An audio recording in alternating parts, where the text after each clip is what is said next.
What's up, Dog Pound? Nathan Zegura alongside the great champion, Matt Wilhelm, at the collegiate and the National Football League level.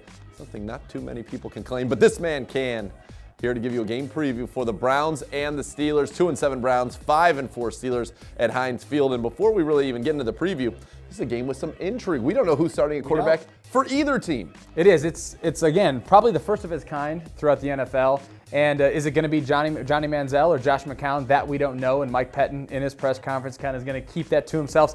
He knows, but he's not sharing from a competitive vantage standpoint. But I think Ben Roethlisberger, we really don't know how healthy that foot is. And of course, Landry Jones would be the guy that might potentially get that start. Absolutely. Third-year quarterback averaging about 9 yards an attempt for the Steelers. Let's look at what the Browns must do. Your three keys for the Browns to win this game. I think one key for me, two of them actually going to be defensively. One is we have to stop the run. You know, Le'Veon Bell, yes, out for the year, but they got D'Angelo Williams, who, as you mentioned, all week long, averaging over 150 total yards. A lot of those, a big chunk of them, are going to be on the ground. So our ability to stop the run, if it is in fact Landry Jones, force Landry Jones to throw the football. I think as a young player in this league with not a lot of starts behind Ben Roethlisberger, he'll throw you the football. And then I think we really have to blanket Antonio Brown. We saw what he's capable of last year. He's one of the top 3 wide receivers in all of the NFL. And if we can kind of take him away, force Landry Jones, if in fact he is the starter, to go to some of the other weapons, Heath Miller, Martavis Bryant, Marcus Wheaton, and so on and so forth, and then to focus on us offensively, I believe we have to play our best, most physical football game up front.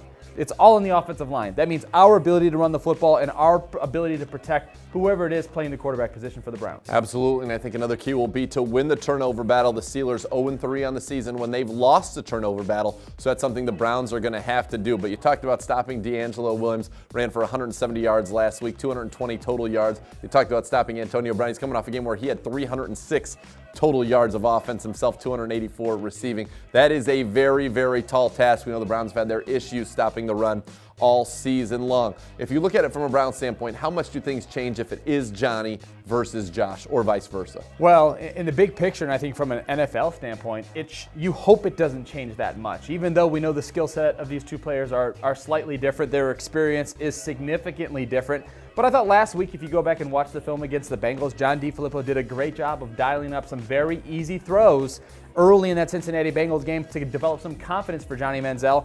He didn't happen to take those throws and, of course, deviated out of the pocket, made some plays with his legs and his arm.